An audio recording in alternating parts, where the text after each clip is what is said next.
to The Game Debate, a 10-minute discussion wherein Webb the Critical Android and Stefan JD will debate the merits or lack thereof of a video game they have both played.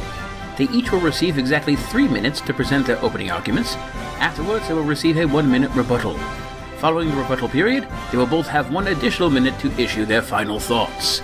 Debaters, to your positions.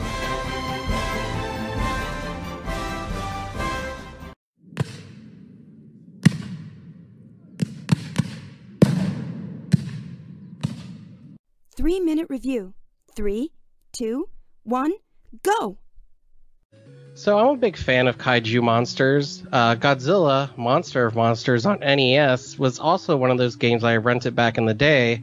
I was kind of surprised that anyone thought they could actually make a Godzilla game on the NES. It was made by Toho, who actually just owns the property and makes the movies, which is a very weird thing. And for some reason, it's always compared to some creepypasta that somebody wrote. I don't know why.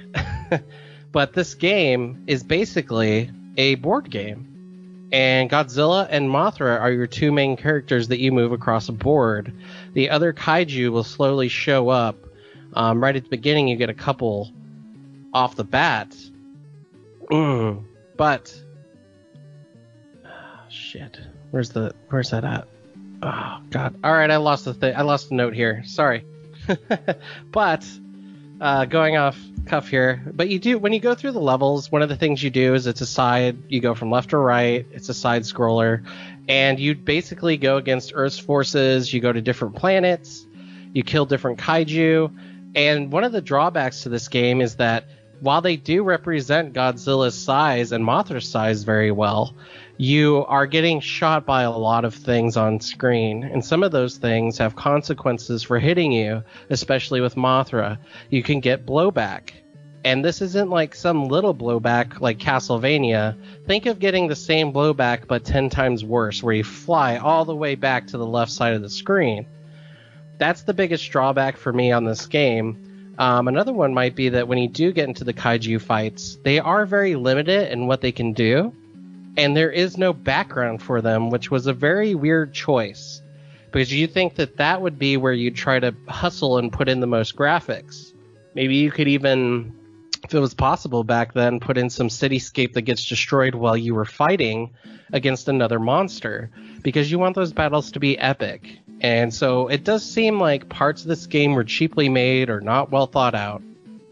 And I still enjoy it, even though it has all those flaws. The art aesthetic is pretty good. The music is not bad, but it's kind of forgettable. There's nothing really memorable about it, in my opinion. I still like it. And, yeah, I yield the rest of my time. 3-minute review. 3, 2, 1, go! Godzilla Monster of Monsters was released in 1988 in Japan, came out here in 89, almost a year afterwards, and frankly, it should have stayed in Japan. This is an attempt at a Godzilla game that I can respect for some of what it does, but the implementation of it is buried under repetitive gameplay that just becomes obnoxious. I like the idea of being able to move your monsters across the board, even though you only have 2 of them. Regrettably, you can only control between Godzilla and Mothra, but realistically, considering those are the 2 quote-unquote good monsters, I can understand why you'd only have those 2. It does add some variation to gameplay, but at the same time it's ridiculous when Mothra can move like 8 spaces at a time across the board, and Godzilla can only move 2. So he's constantly lagging behind, and that slows down the pacing of the game. What also slows it down is that you have these huge maps that you have to travel from one end to the other. The maps don't end when you beat the monster, when you beat the other kaiju. You have to get both Godzilla and Mothra to the space shuttle or the enemy post, whatever it is. And once you get both of them there, then you can take off to the next level. One of the reasons why the map is as large as it is with all these hexagons that you travel between is because if you go to these areas, the side-scrolling levels, and blow stuff up, you gain experience points, and you can level up your monster to get more energy and more power. so you can actually do better or more attacks more frequently.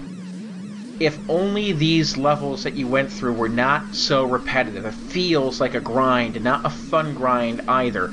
You're constantly just moving to the right, being like, under this barrage of fire from all these just generic enemies. It just feels like they had to pad out the game, so they made these levels much longer than they had to be. Not just on the hexagon board being larger, but these just grind-heavy levels that you're just moving to the right, punching all the time. It is ridiculous. It's not fun to control either of the monsters going through these, and because the controls are so limited with what they can do, it makes the battle against the other kaiju feel very limited too. I do like the fact that this game graphically tries, but there's so much detail on some of the screens that it kind of clogs it up, and apparently they just couldn't handle having two big sprites on the screen because there's nothing in the background of the kaiju fights either. It is a failed attempt at trying to replicate the grandeur of Godzilla. There was potential here for more. It was squandered. I sincerely wish they had done a better job, because this is a property that deserves to be recognized for how unique it is and for the great creativity that could have been brought behind it if they had used their talents to actually draw this game to something better. It's hard to recommend this game. I do kind of like the music and the graphical approach, but overall I feel the game falls short on the gameplay itself. Rebuttal. I will agree that the repetitiveness is going to be the game's biggest downfall. Those maps are gigantic, and there's so much on them to conquer. Godzilla and Mothra's job is not easy. I will say that while the combat is lacking, given the time, it's not too bad.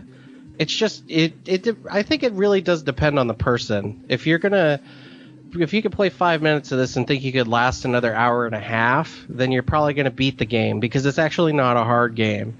In fact, I would say it's an easy NES game, so if you're into beating NES games, this is one of them. It also has a great story in it that I forgot to mention. A big story that they try to tell. This is Toho, after all, creating their own Godzilla game, and it does have a good ending. And very rarely do NES games have that. So I would recommend that you'd give it a shot, if anything. And I'll yield my 5 seconds. I respectfully disagree when it comes to giving this game a shot. Normally, I like to say that people should give it a chance, but I feel like every game that you try to play will take up time and energy in your life, no matter if it's a good game or a bad game. And no game is perfect. So you have to ask yourself, do the flaws in this game, do they overwhelm the enjoyment you could have? I feel in this case, yes, they do overwhelm. The intensely repetitive nature of this game just makes it unbearable. Like you were saying, if you could last the first 5 minutes, could you last the whole thing? In terms of difficulty in beating the game, yeah, you could. But at the same time, I feel like if you beat the first level, you've beaten everything this game has to offer. So you don't even need to continue playing after that. What's the point in playing a game where it's blown its wad, so to say, within the first 5 minutes of it? That's all it did. I wish this game could do so much better, because Godzilla deserves more than this.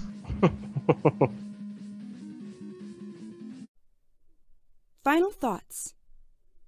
So this was a great experiment in kaiju video games, the first of its own, and I actually, again, think it looks pretty dang good for a movie company making their own movie video game based off a property they own. The repetitiveness will always be there. Again, if you play that first part and you think, God, I'm into this, then you could probably play the other hour and a half. It's not a long game. But if you're not into it, then I suggest not going forward. There is little to be said about it. There's not that many good Godzilla games, to be honest. So it's a great experiment. If you really want to go back and play it, if you really just feel like beating an NES game, then those are reasons to play this game. And the kaijus and sprites are interesting to look at. The music is okay. And everything else is just visually Godzilla. So that's my opinion. I'm sticking with it. Rawr.